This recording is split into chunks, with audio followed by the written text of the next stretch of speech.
Good morning. Welcome back to my channel. This is Abby with Abby Reviews. And this is probably going to be one of the most laid back, relaxed reviews you have ever seen from me because I am bringing you this review from my bed. Because this did not warrant me getting up, putting on any makeup, or giving any effort in any way, shape, form, or fashion. So this is going to be my review for Ready to Love, season whatever, episode, I don't remember, and I don't care to find out. It'll be in the description, but y'all know what this is. So this was Meet the Parents. This was the Meet the Parents episode. Meet the Family, I should say, rather. Meet the Parents, Meet the Family episode. So let's talk. Clifton and Joy seem to be the only actual couple on this show. They're the only actual connection. I'm so sick of the word connections. I can't stand it, but be that as it may, they seem to be the only two that have a genuine connection.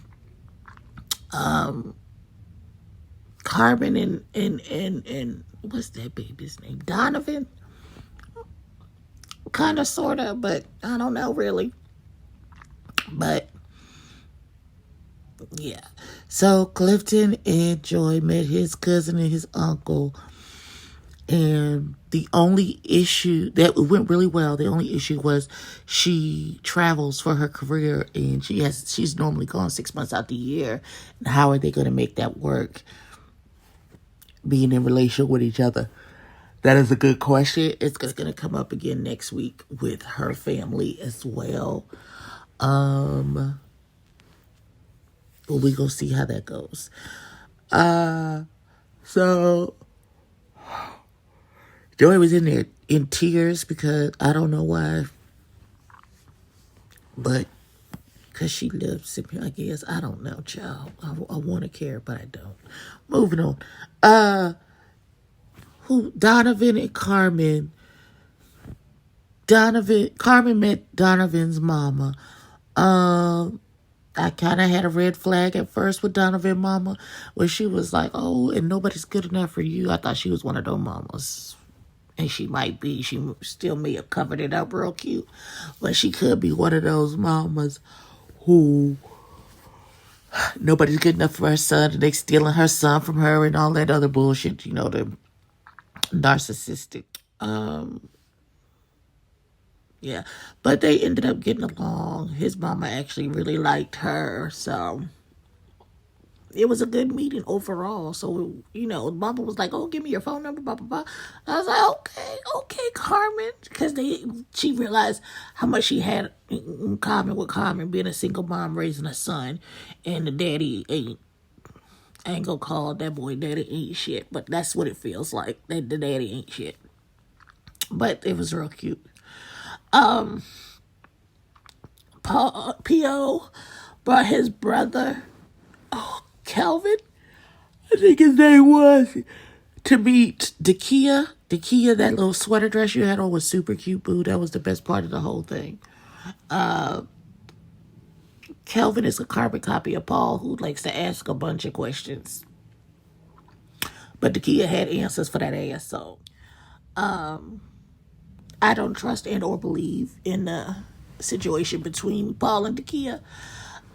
Again, they get both grasping at straws at the weeds on the side of the ditch, and them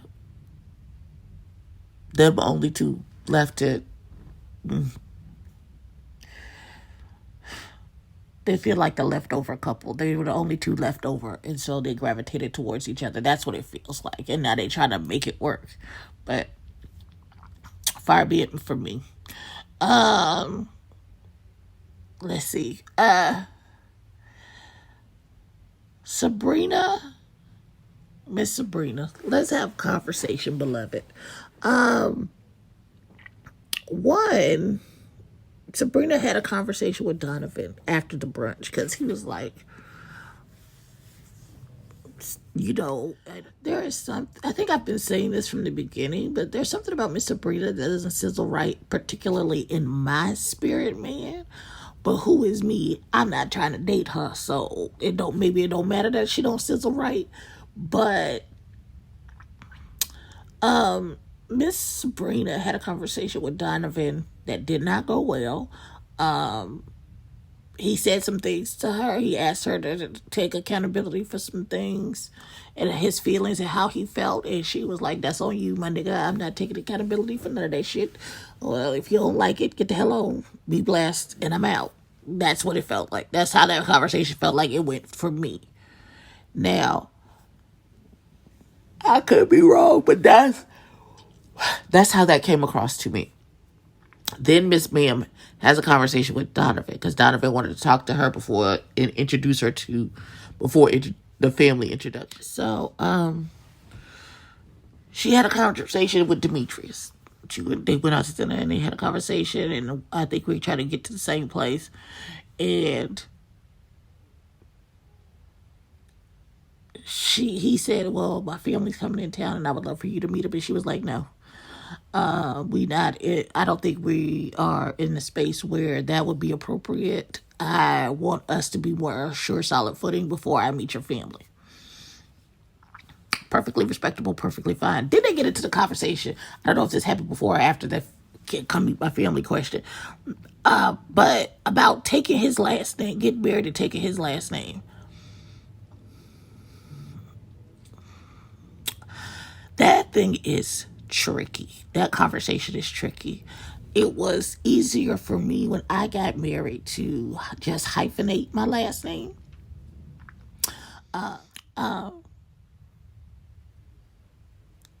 When I met my husband, I had 2 children, and they had my maiden name, and I was pregnant with our daughter when we got married. So I hyphenated my name where I added my husband's name on it, and then we had a son after that. So I had 2 children with my maiden name and 2 children with my married name. And because I didn't want none of my children to feel like they were slighted, mommy had both names.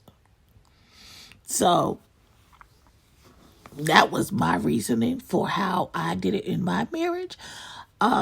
Sabrina refusing to take her husband's last name and the submission thing. I mean,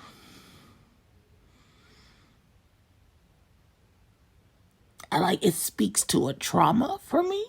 Like, who are the men that you are picking where you feel like being in a marriage and being submissive to your husband means that you don't have your own autonomy and your voice cannot be heard? And I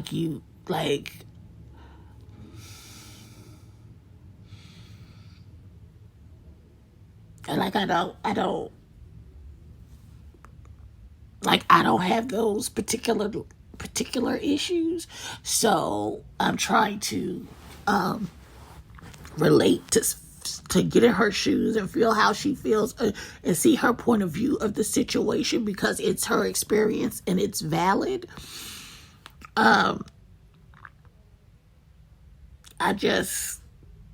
We see submission as 2 completely different things, I think.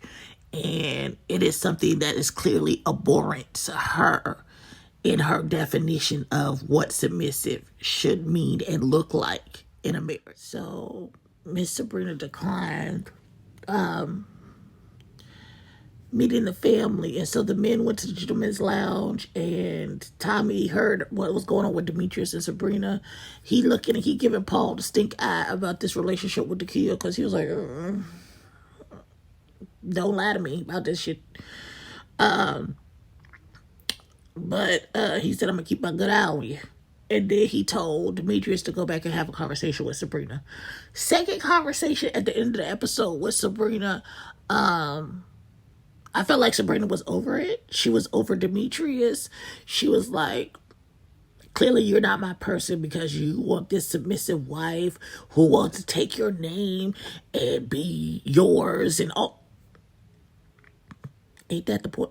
Okay, all right. Well, clearly he's not yours. So she decided she's going to end her journey because her person. So Demetrius was taken aback. He was like, oh my God. Like, what? I thought it was going to be us until the wheels fell off. What happened?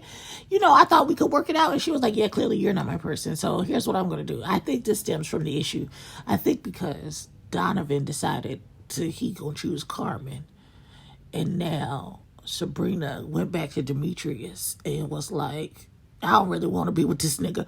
I'm just 2 up, 2 down. I'm out. And so, because Sabrina ended her journey, so did Demetrius. Because he's like, you were my only connection, so what is the point of me staying here? And so they both self-eliminated at the end of the episode, and that's how it ended. This was a lot of emotion for some shit I don't care about, and I don't like it. But yeah, that's my review or recap for this damn episode. Like, comment, and subscribe. Tell a friend to tell your mama, and we'll see you something else. Child, let me go.